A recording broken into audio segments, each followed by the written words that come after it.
Sa Summer Tawa, Summer Saya episode ng Family Feud, batiin muna natin yung mga bisita nating retired teachers mula sa St. Andrew's School of Parañaque na nandito. Hello po sa inyo.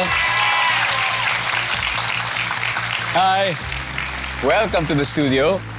Kanina, nanalo ng 100,000 ang Team Quartex at kasama natin si Marcelito. Siya ang unang lalaban sa Fast Money. Ang goal nila ay makapag-uwi ng total cash prize of... Wow! 200,000. Manalo, matalo, sa round na ito, may 20,000 para sa napiling charity. Marcelito, ano ba napili nyo? Napili namin charity ay Hospital on Wheels. There you go. Give me 20 seconds on the clock, please. May mga nagsasabing dapat daw ay maka 10,000 steps ka everyday for good health. Sa tingin mo, nakailang steps ka kahapon? Go. 1,500.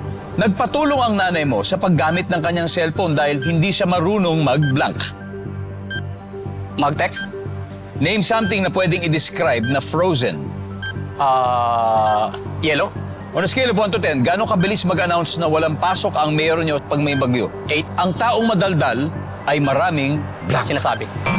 Let's go, sir! May nagsabi, dapat daw, 10,000 steps tayo. Pero kahapon, sabi mo naka 1,500 ka.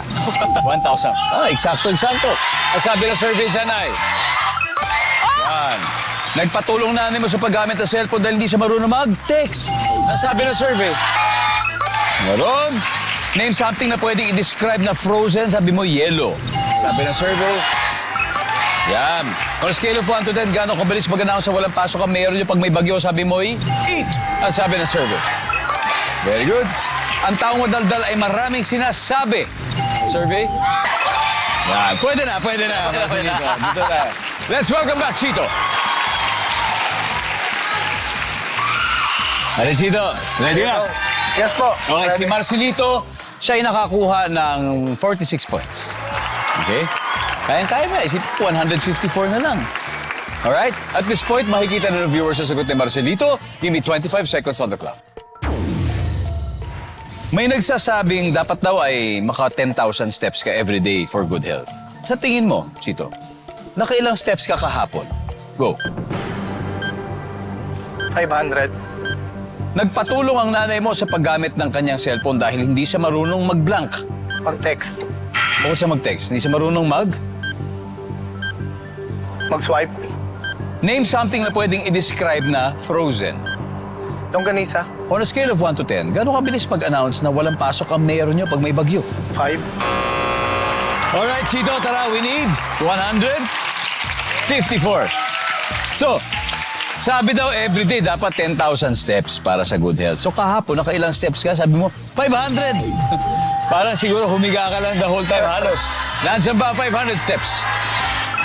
Meron. Ang top answer ay 5,000. 5,000. Nagpatulong ang nanay mo sa paggamit ng cellphone dahil hindi siya marunong mag-swipe. Ang sabi ng survey? Oh. Ang top answer ay mag-Facebook. Okay. Something na pwedeng i-describe na frozen, sabi mo yung longganisa. Ang sabi ng survey. Yan. Ang top answer ay karne or meat. Meat. On a scale of 1 to 10, gano'ng kabilis mag-announce na walang pasok kapag may bagyo? Ang sabi mo ay 5. Ang sabi ng survey? Yan. Top answer yan. Okay? Ang taong madaldal ay maraming blank. Hindi na natin nasagot, so 0. Ang top answer dito ay kaaway.